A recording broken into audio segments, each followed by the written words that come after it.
आज हम बात कर रहे हैं भारत में औपनिवेशिक शासन व्यवस्था की। यद्यपि हमें यह ज्ञात होगा कि भारत में ब्रिटिश शासन था। भारत में ब्रिटिश औपनिवेशिक चरण 1757 ईस्वी से प्रारंभ हुआ और यह 1947 ईस्वी तक रहा। भारत में औपनिवेशिक चरण को 3 भागों में बांटा गया है। प्रथम चरण 1757 ईस्वी से 1813 ईस्वी तक, जिसे हम व्यापारिक एकाधिकार या वाणिज्यवाद के नाम से जानते हैं। इसका प्रमुख उद्देश्य आर्थिक शोषण था। भारतीय व्यापार पर पूर्ण रूप से एकाधिकार कंपनी का था। उसने आयात पर लगभग रोक लगा दी और निर्यात को बढ़ावा दिया। उसने कच्चे माल को सस्ते दामों पर खरीदना प्रारंभ किया। ब्रिटिश कंपनी ने भारतीय व्यापारियों को कृषक से सीधे खरीदारी पर रोक लगा दी। इसका प्रभाव यह पड़ा कि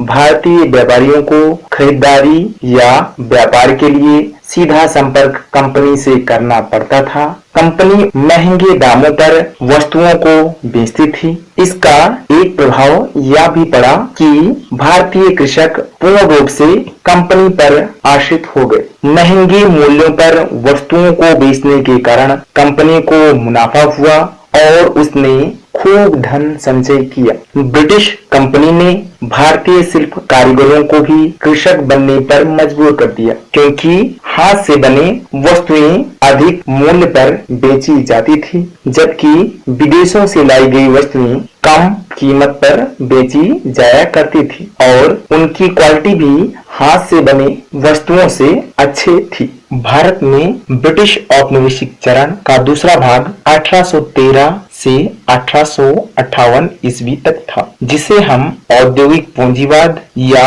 स्वतंत्र व्यापार के भी नाम से जानते हैं। इस समय इंग्लैंड के व्यापारी भी भारत में आकर लाभ कमाना चाहते थे, जिसका प्रमुख कारण यह था कि भारत में कच्चे माल आसानी से व सस्ते दामों पर मिल जाया करते थे और यहाँ पर बाजार की भी व्यवस्था थी। इसलिए कंपनी ने भारत से एकाधिकार को खत्म किया और स्वतंत्र व्यापार की रणनीति अपनाई। इसका प्रभाव यह पड़ा कि इंग्लैंड का कोई भी व्यापारी भारत में व्यापार कर अधिक से अधिक लाभ कमा सकता था। इसके साथ साथ कंपनी ने आयात कर को 3 से 3.5 किया तथा निर्यात कर को 10% कर दिया। अब भारत का कोई भी व्यापारी अपनी वस्तुओं को बेचने के लिए उसे 10% अधिक कर चुकाना पड़ता था। इस तरह से विदेशी व्यापार भारत से पूर्ण रूप से खत्म हो गया। अधिक कर के कारण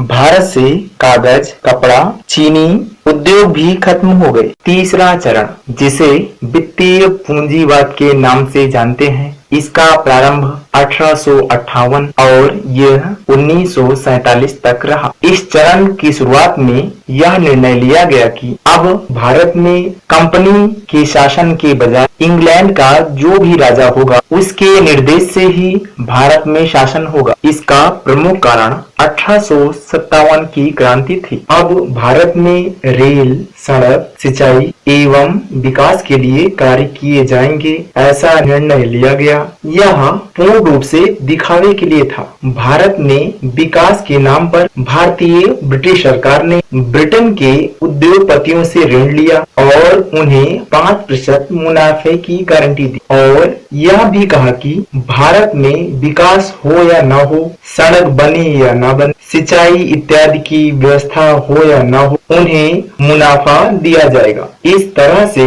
निवेश की प्रक्रिया शुरू हुई। अब भारत पर साम्राज्यवादी नियंत्रण अधिक हो गया। उन्होंने लेन देन के लिए कर्मचारियों की नियुक्ति की तथा IBI, RBI बैंक की स्थापना की। IBI का full form initial bank of India तथा RBI का full form reserve bank of India था। इस प्रकार वित्तीय पूंजीवाद का प्रसार हुआ। अब हम बात करेंगे भारत में औपनिवेशिक शासन द्वारा अपनी शासन व्यवस्था को सुचारू बनाने हेतु उठाए गए कदम की। ईस्ट इंडिया कंपनी भारत में अपनी आर्थिक और राजनीतिक हितों को आगे बढ़ाने के लिए सैन्य साजो सामान के महत्व को अच्छी तरह समझती थी, इसलिए उसने उत्पादन में नई यांत्रिक तकनीक का इस्तेमाल किया। इसके लिए ईस्ट इंडिया कंपनी ने 1775 ईस्वी में कोलकाता के फोर्ट विलियम में आयुध बोर्ड की स्थापना की। इसी के साथ भारत में सैन्य आयुध के विकास का औपचारिक युग आरंभ हुआ और यहीं से भारत में औद्योगिक क्रांति का भी आरंभ हुआ। 1787 ईस्वी में इच्छापुर में बारूद बनाने का एक कारखाना स्थापित हुआ। 1801 ईस्वी में कोलकाता के काशीपुर में गन कैरेज एजेंसी की स्थापना की गई, जिसमें मार्च 1802 में उत्पादन की क्रिया शुरू हुई। औपनिवेशिक शासनकाल में ही व्यापार में नई बाजार व्यवस्था का आरंभ हुआ। ब्रिटिश औपनिवेशिक शासन द्वारा पब्लिक वर्क्स विभाग खोलकर बहुत सी सड़कें भी बनाई गई, जिसका फल ये हुआ कि विदेशी माल छोटे छोटे कस्बों तथा गांवों के बाजारों में भी पहुंचने लगा। रेल और सड़कों के निर्माण से भारत के कच्चे माल के निर्यात में वृद्धि हो गई। अखिल भारतीय स्तर पर लोक सेवा आधारित नौकरशाही का गठन किया गया। ज्ञात हो कि औपनिवेशिक राज्य भौतिक रूप से एक पूंजीवादी राज्य है। एक पूंजीवादी राज्य में उत्पादन के सभी साधनों पर पूंजीपति का अधिकार होता है। औपनिवेशिक शासन के चरण में यह पूंजीवादी कानून तथा कानूनी संस्थाओं के साथ साथ पूंजीपति संपत्ति के संबंधों, कानून के शासन तथा नौकरशाही प्रशासन का आरंभ हुआ। इसके साथ साथ औपनिवेशिक शासन द्वारा लिखित तथा औपचारिक कानून का भी गठन किया गया। इतिहासकार राधिका सिंह के अनुसार 1857 की क्रांति के बाद औपनिवेशिक सरकार को मजबूत किया गया और अदालती प्रणाली के माध्यम से अपनी बुनियादी सुविधाओं का विस्तार, कानूनी प्रक्रिया और विधि को स्थापित किया। नई कानून व्यवस्था में पुराने ताज और पूर्व ईस्ट इंडिया कंपनी का विलय कर दिया गया तथा नई दीवानी और फौजदारी प्रक्रिया को नई दंड संहिता के रूप में प्रस्तावित किया गया, जो कि मुख्यतः अंग्रेज कानून पर आधारित थे। अब हम औपनिवेशिक शासन में भारतीय चेतना का उदय या ब्रिटिश शासन में भारत में जागरूकता का प्रारंभ का अध्ययन करेंगे। औपनिवेशिक शासन ने भारतीय चेतना को निम्न प्रकार से जन्म दिया। औपनिवेशिक शासन ने पहली बार राजनीतिक तथा प्रशासनिक रूप से सभी भारतीयों को एक किया। ब्रिटिश शासन द्वारा भारतीयों पर हो रहे अत्याचार एवं शोषण ने सभी भारतीयों को एक कर दिया। इसी शासन ने पूंजीवादी आर्थिक परिवर्तन एवं आधुनिकीकरण की ताकतवर प्रक्रियाओं से भारत का परिचय कराया।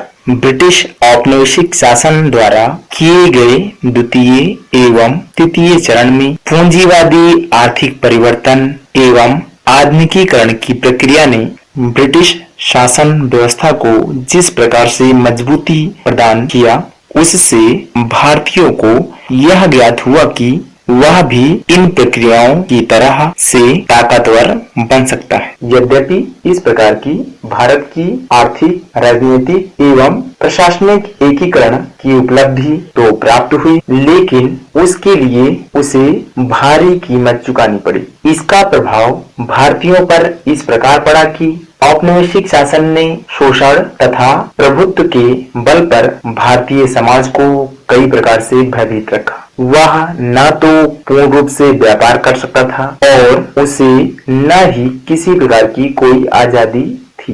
यद्यपि औपनिवेशिक काल ने अपने शत्रु राष्ट्रवाद को भी जन्म दिया। इस प्रकार समान जाति, संस्कृति एवं भाषा में रहने वाले लोगों को भी स्वतंत्र राष्ट्र के निर्माण की इच्छा जागृत हुई। दूसरे शब्दों में हम यह कह सकते हैं कि आधुनिक भारतीय राष्ट्रवाद की अवधारणा का सूत्रपात ब्रिटिश औपनिवेशिक काल में ही हुआ।